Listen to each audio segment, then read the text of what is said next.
I'm ready to slash and burn. No quarter. I am going to be uncomfortable and all over you from start to finish.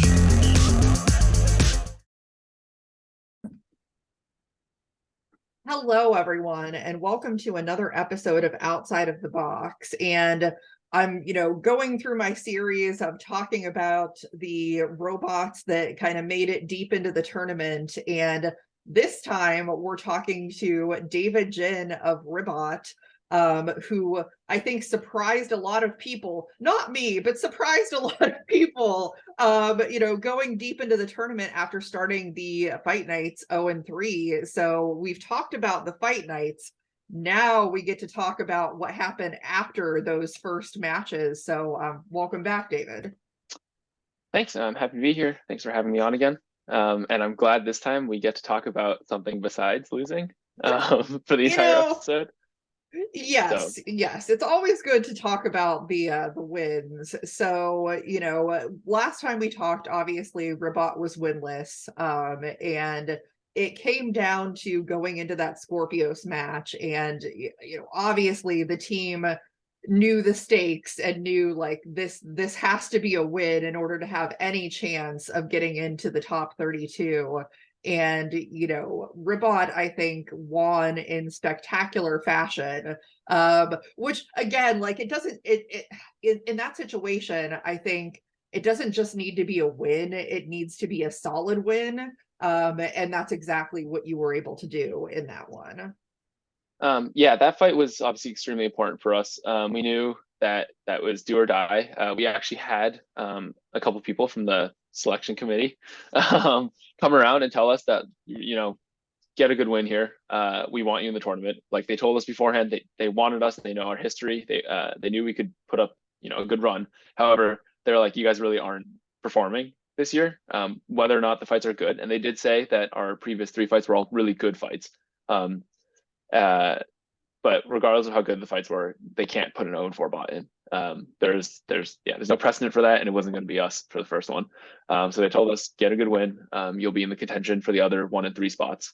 And knowing that, we knew Scorpios is like the ultimate anti-horizontal. I know there's somehow on the internet there are a lot of people who are debating what we would run for this match. I don't think we even stopped to discuss if we would run the vertical or the undercutter, because undercutters don't beat, or horizontals don't beat Scorpios. So obviously we ran the vert, and we knew it's got to be good. It can't just be a JD where we have 2 cripple bots at the end. It had to be a knockout. And that's definitely the approach we took while preparing for the match. Yeah, I mean, Scorpios can be a tough bot to fight, and I'm sure that they were really wanting to go 3-1 and have a better seed going into it. But you were able to get through that and manage to squeak into the tournament. Now, going into the first round, Quantum, that definitely wasn't a small task based on this season. Not necessarily reflective of their record, because 4-0, that's great, but it doesn't necessarily mean everything. But as far as what Quantum had been able to do, they beat some pretty good robots, and you just don't normally see that from a crusher. Now, in that particular match, they had an opportunity, where you were stuck and they elected to kind of hang back, which I'm sure ended up kind of being to their detriment in that situation. I'm very curious, though, how close were they to getting anything that would have made a difference? I mean, was it pretty close, or would they have had to get, a couple more bites to really do anything? So they did bite down on us, and they punctured our top plate. And based on the marks they left inside the robot, they were above our left side drive motor and gearbox. So had they gone all the way through, they likely would have been stopped eventually by the motor. I think that's the stiffest part of that assembly. But it most likely would have locked up our left side drive. It's possible that they would have just hit the can of the motor and then either tweaked it and not permanently damaged it, and that would have stopped it from fully crushing the gearbox, but obviously we will never know. However, in all likelihood, they would have disabled left side drive, and that very likely would have changed the outcome, because I don't actually think we could have gotten out of the kill saws if we lost a drive side. I think we would have just been stuck the whole time. And I know there was a little bit of confusion about what communication happened before the match. I think everybody is remembering a different version of what the conversation was. However, as we remember it, we had discussed with Quantum that we should have a mutual understanding that done is done. It was such that if we, were on fire, if they crushed us, popped a lipo, and we no longer can move, don't go in and crush the other half of the robot for no reason. And then the flip side was if we, hit Quantum and disable them in some way that indicated that the match was over, we shouldn't go in and, break any of their beautiful parts beyond that. And that's the understanding that we had. That's what we thought we had discussed. I know that Quantum kind of took to the internet and talked about how we had talked about them not crushing us if we got stuck. However, I could tell you with full confidence that our team never talked about getting stuck in the kill saws as a possibility, which is exactly why it happened. Is we weren't being vigilant with our planning about the kill saws are going to be a problem. So the specific case of them not crushing us if we're stuck should not have come up in the pre-match discussion. I think it was that if they caught us, crushed us, and disabled us, please stop crushing us. Don't crush us again, just because you already won at that point. And that was the understanding that we had, is finish the match, but don't be nice to each other, right? Be civil to each other. So in terms of why they didn't go through us on that first one, the explanation that we were given immediately after the match was that there were some concerns about their full pressure crushing power, because Emulsifier had pretty severely damaged the head in their previous match. If you look, there was a big chunk of the 3D skull that's missing. And they obviously, they designed that with generative design. It's optimized with its shape. So missing a fist-sized chunk of it is really not what it's designed to do. And they told us they had some concerns about a full pressure crush actually snapping the beak, just because it wasn't as strong as it was supposed to be. So there's a lot of weird communication going on. I hope we don't have any bad blood with Quantum. We definitely don't feel like we overstepped. We're not 100% sure why they didn't go through us on that first fight. I think they were totally, it would have been totally fine if they did. However, I think kind of looking through their explanations, I think the agreed upon thing is that the biggest mistake wasn't the fact that they didn't go through, fully crush a stuck bot. The biggest mistake was that they didn't park behind us. I think that's really what it comes down to, is they let us go, which is extremely nice of them, very generous of them, that they know they could have done some serious damage right then and there. But they thought maybe we're stuck. Maybe we just let the match end. And they would have been totally fine. I don't think any of us would have had any hard feelings if they just left us there and the match ended. However, I think they probably should have parked behind us in the case that we got out, just so that if we backed out straight, we just back up right into their mouth, and then they easily end the match from there. So yeah, there's some confusion about what happened. Everyone remembers something a little bit different. Yeah. It definitely was no small task, and thankfully you were able to get out and then get around and start doing some damage, which is always the risk with Quantum, because they're not really built to sustain a lot of hits like that. So yeah, I mean, got through that and went on to face Black Dragon, who had just beat Ripperoni while on fire. And I'm sure that they had a lot of energy coming into that match. And, you did something that had only, just a little bit earlier in the season been done once before, which is KO Black Dragon, which is, a pretty impressive thing to do. So, take me through that and, how you were able to accomplish that. Yeah, so that was really scary. It's the first rematch of, I guess, our rematch tournament as it played out. But we knew what they did to us before. We knew what Black Dragon is. They don't necessarily make any huge changes year to year.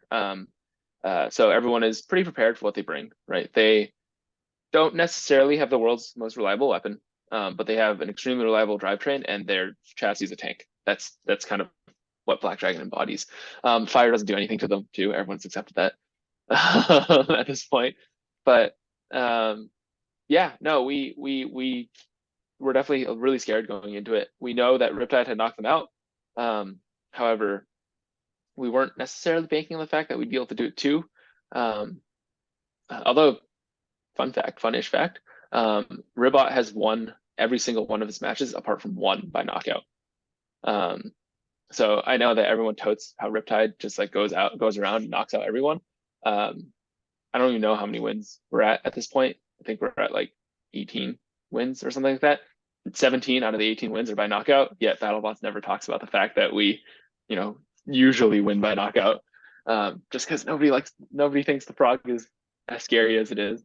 But either way, we knew there was a chance, but we weren't banking on the fact. We went with our, we called it the brawler configuration. So we ran with the really thick forks instead of the what you eventually saw against Hydra, Quantum, Scorpios. Those forks are really spindly. They're not good for taking 3 minutes of hits. So we went with our much thicker forks, knowing that the match would likely go the distance with Black Dragon. And then the beginning of the match, really scary. They got under us. They popped us up. That's exactly what they did to us in 2020. Is the first engagement. They popped us up and then drove under us and ended up cutting our weapon motor wires through our bottom plate. So it happened again this year. They popped us up, except I full sticked it backwards when we got popped up this time, and they hit the front edge of the robot, which there's nothing there. So they didn't do any functional damage. That was really scary. But then after that, I think we really dominated the match. We were winning all the hits we needed to win, landing some really big blows. Yeah, no, I think we ended up getting the knockout. I don't remember if they had a speed control failure, but their motors were not in good shape. Internally, all the magnets on all their motors had shattered and shifted.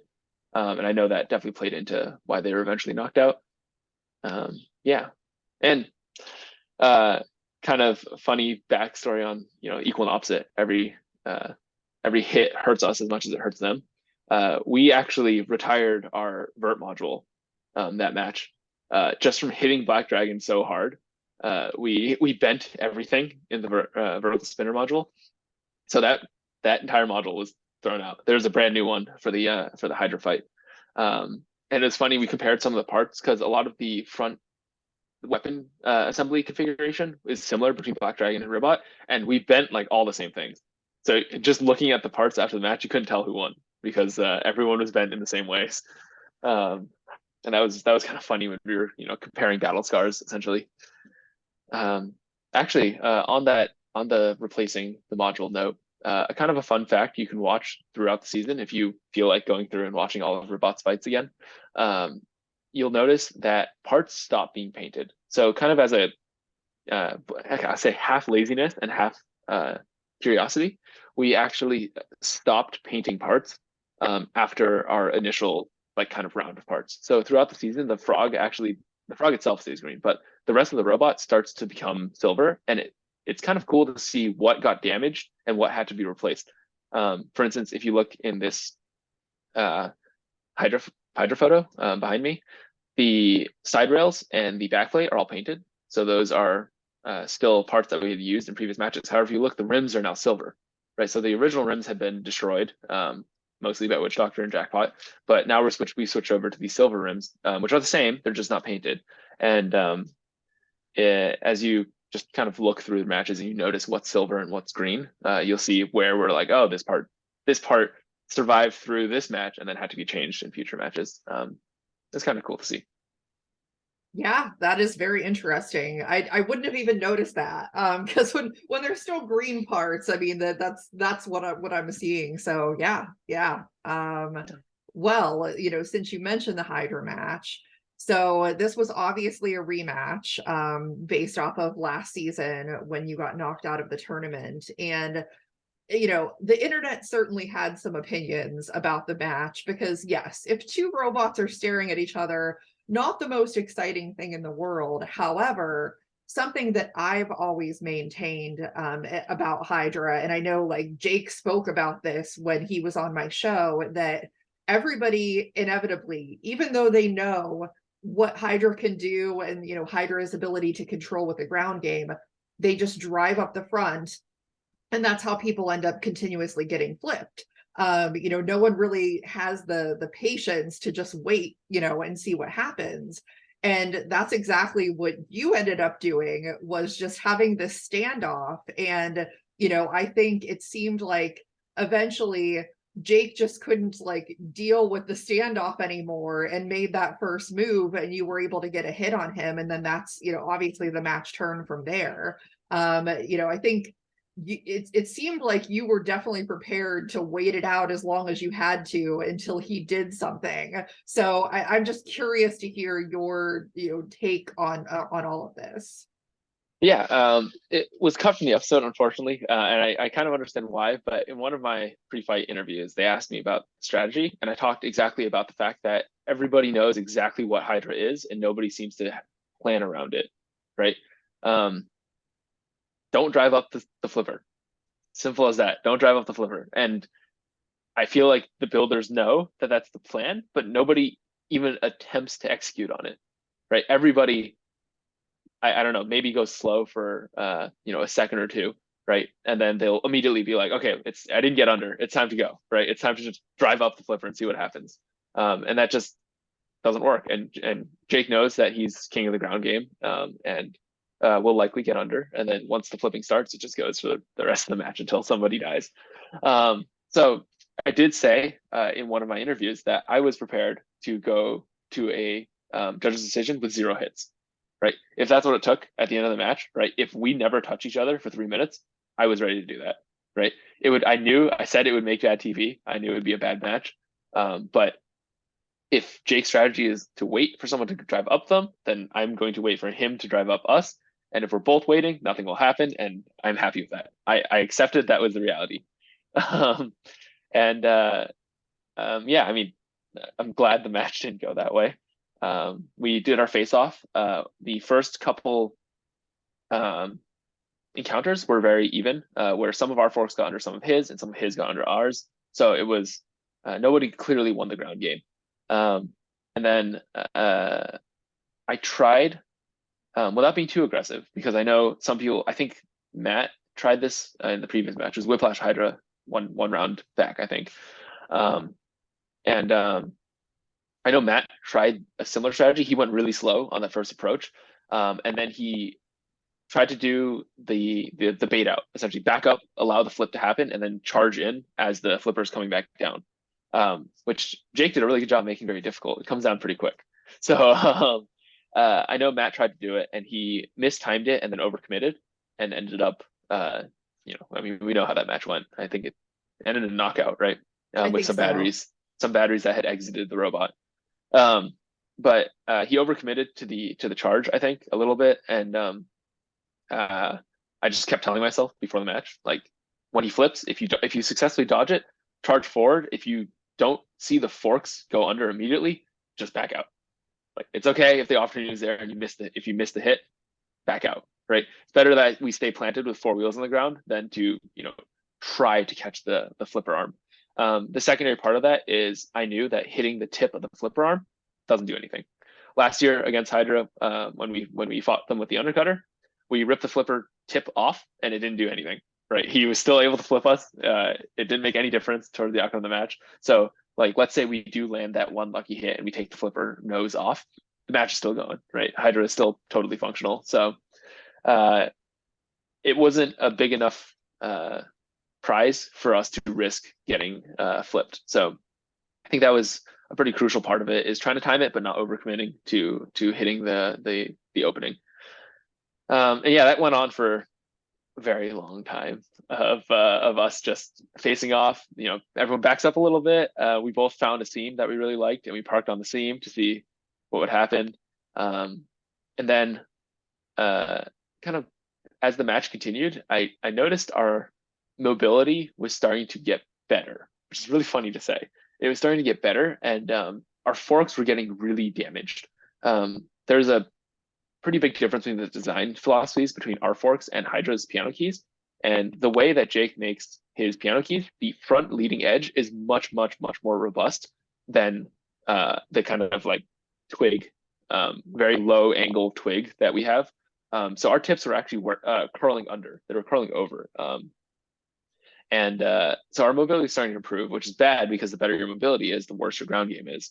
And at some point during the face-off, we were both trying to do kind of a sweeping motion to try to sweep under the sides of each other's forks.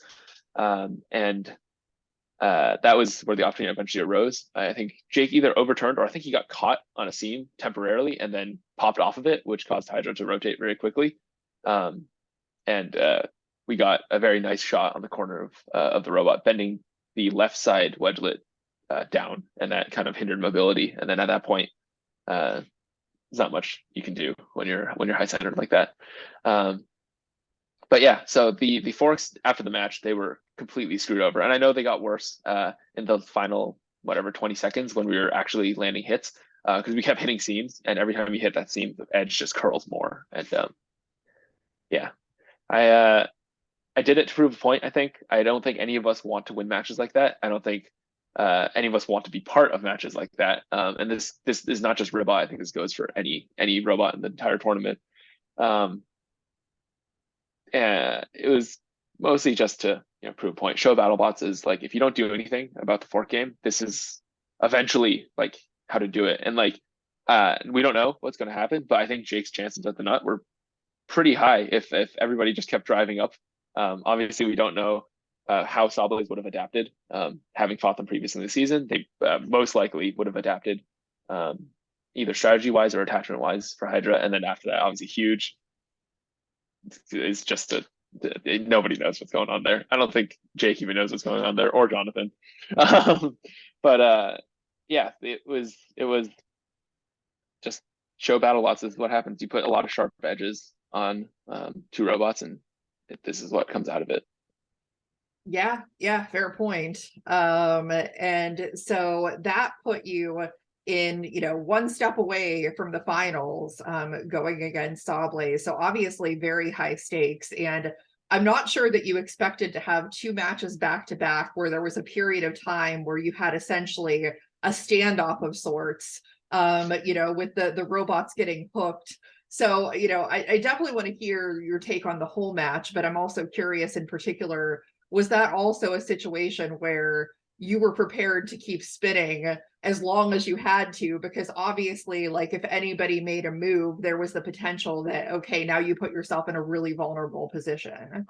Yeah, no, that was really funny. And I think this actually is not necessarily the unsung hero, but everyone knows Sawblaze is really good at getting under things. That's kind of just the generally agreed upon statement. However, the unsung hero of the Sawblaze front end is just the entire shape of those forks, those very long controlling wedgelets, is they are so good at getting things stuck on top of it, right? It's not just about getting under, it's about keeping someone after you've gone under them. And I think people who haven't fought either Sawblaze or like Megatron and the smaller versions of Sawblaze don't truly appreciate the fact that getting under is step one, keeping them in front of you is step two, right? And being able to hold a robot directly in front of the hammer saw, or even holding them enough to push them into a wall, is so crucial. And everyone just talks about getting low. So I feel like this is like my kudos to that team for really designing a wedgelet that not only gets under things but also holds things. And that was on display with our little dance. Is they partially got under us. I was trying to, I don't know what I was trying to do. I was just trying. Going into this match, the team was not the most optimistic in the world about beating Sawblaze, but we're trying to go fast. We're seeing what we can do, and then Sawblaze ended up getting under kind of the side, I guess, the side of us, but way off center, and then we just got hooked. There's a little barb on the top of the fork, and we were just totally hooked on that, and that's why you saw the little dance that we were doing. And the reason we ended up spinning the way that we were spinning is that in the position that we got hooked on, I thought I had an opportunity at the side of Sawblaze, and at the same time, Sawblaze had the opportunity at squaring up and getting to the rear kind of diagonal of us. So I think the stick inputs in that moment were Sawblaze was full right and Ribbot was full forward. And then as a result of those two motions, we just ended up spinning. And we held that for such a long time because I knew if I just stopped going forward, then he would rotate and square up to us, and then we would be exactly where Sawblaze wants us to be. And then on the same side for Sawblaze is if they stop rotating, then we will likely pop off going forward and then be on the side of them. So it was a stalemate, essentially a different kind of face-off between the two teams. And eventually I think pirouetted into like a wall or the screws or something, and that popped us loose. So it was really cute, but it was really it was pretty high intensity for JMO and I. We were definitely locked in still, knowing that what happens when we separate is really important. And then the rest of the match, not too much happened. We got pinned pretty badly, and JMO landed a nice hit on our right side of the vert module, and then something very confusing happened. We did see a fire eventually. There was a fire. However, he hit inches in front of the batteries, right? And he hit the right side wires between our right side weapon motors, between the motor and the ESC. He hit the wires in between, but he didn't cut them, right? And that's what confuses us, is because those wires were far enough down that he simply pushed our top plate down into them, but didn't actually cut them, right? And then, I don't know, 5 seconds later, the left side motor controller blew up. So to this day, we actually don't know what happened. Is there are no cut wires on the right side, and the right side actually survived. It's still functional. We pulled it out of the robot and it still works. The left side blew up, which is the opposite side that he hit. We don't know what happened. We don't know why the left side decided to go after the right side got hit. There are no obvious signs as to the cause. And then once the left side motor controller went, it took the batteries with it, and that's what the big fire that persisted for the rest of the match. So yeah, it's kind of confusing. However, that being said, definitely a deserved win. It was a massive hit. We knew we didn't have enough top armor. We put some stuff on top, but it was never going to stop Sawblaze. So big hit, lost the weapon, and then just got controlled for the rest of the match. However, we finally now have our version of our Black Dragon fight in 2020, where we spent most of the match on fire and just driving around spewing smoke everywhere. And it was really funny that in the middle of the match, at some point, Sawblaze pushes us up onto the screws, onto the shelf, sorry. And then I actually couldn't see Ribbot.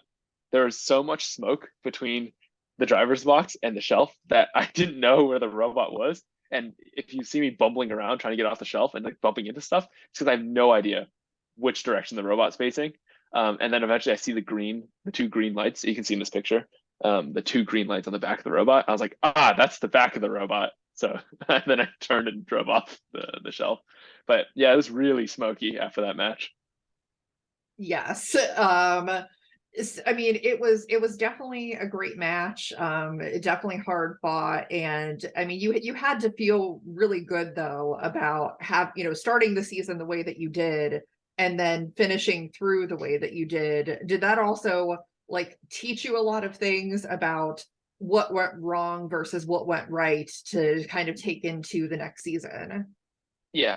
Honestly, like the biggest takeaway and something that I had to stop my team for a second and talk about after we were 0-3 is that preparation is everything, right?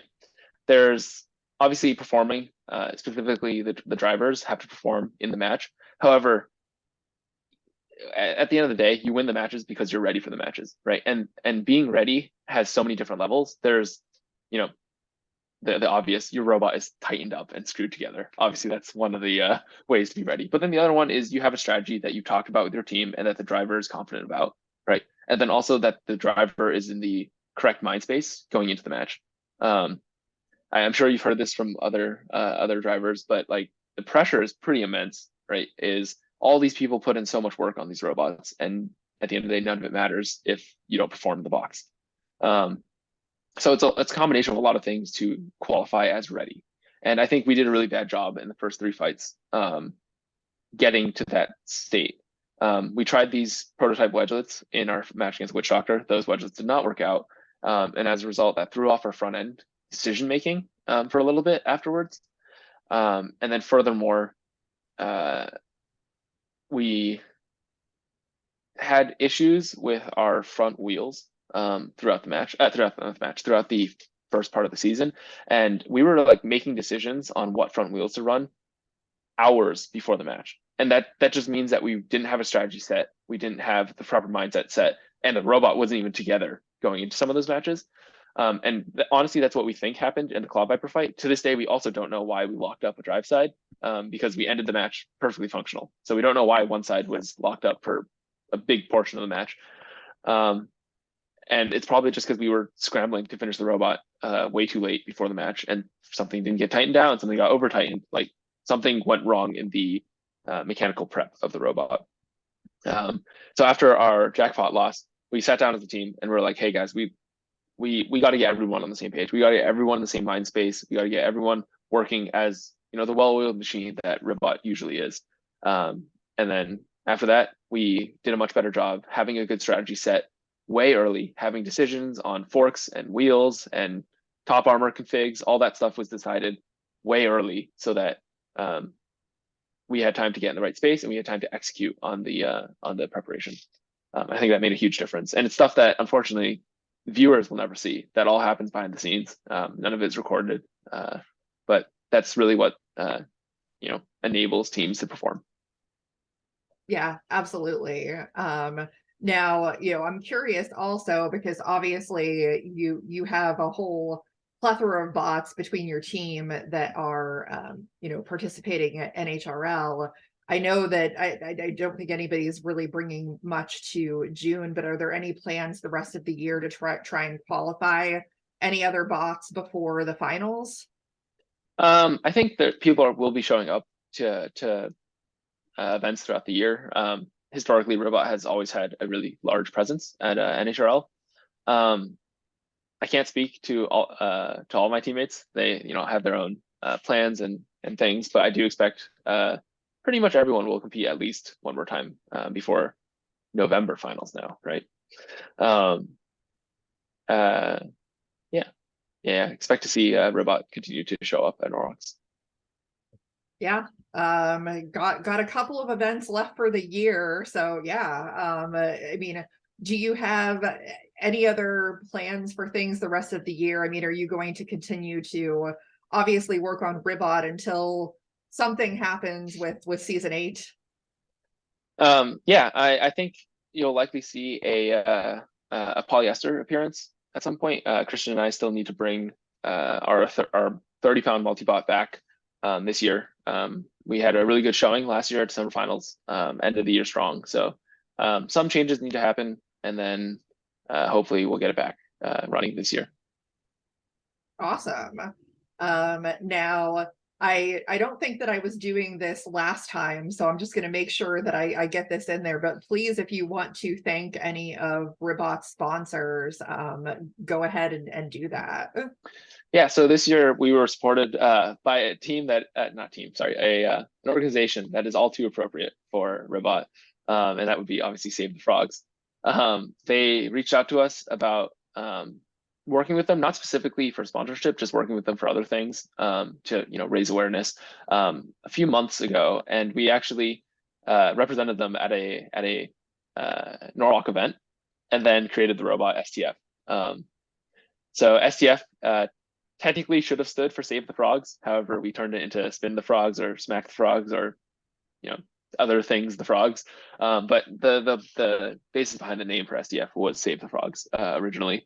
And they sent us a bunch of shirts so that we could, you know, help spread awareness in the robot community. And then eventually we got talking about, why don't we take this to the big screen? Like, why don't we elevate what this partnership looks like and allow us to you know, spread awareness. And so it was really cool. And I think a lot of teams will work with kind of corporate companies that have really big bank accounts and are you know, just trying to get the word out for their machining service or whatever else they offer, their software, whatever it is. So it was kind of cool to work with a company that is not actually at all related to engineering or, you know, manufacturing in any way.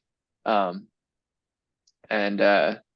I think they got a lot of traction from us. There was a lot of people who were like, hey, like I saw your logo on Ribbot. That's really cool. And that was cool. And then obviously we're sponsored by Send Consent. I think there's enough words said by every team about how Send Consent has really changed the combat robotics community. I think we've helped them grow, and in turn they've helped us grow. And they've been a great partner for us and just about the entire field. Although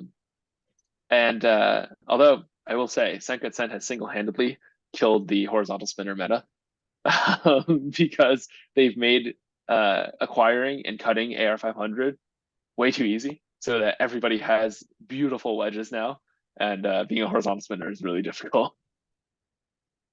Yeah, wedges are not friendly to horizontals, that is for sure. No, that's really cool though, especially with the Save the Frogs, kind of being able to help them in a way. Plus, it's too appropriate. Well, yes, right? Yes, exactly. The frogs on Ribbot is. It's a natural partnership, I think. Yeah, exactly. Awesome. Well, Ribbot certainly had an interesting season.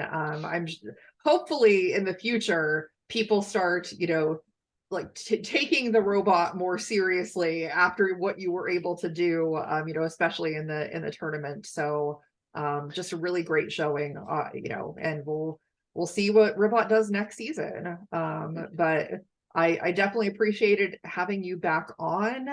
Everybody that's watching, please continue to support Combat Robotics and subscribe, share, comment, all of those things that you already do. And we'll see everybody next time on the show. Thanks for having me, Christine. Absolutely.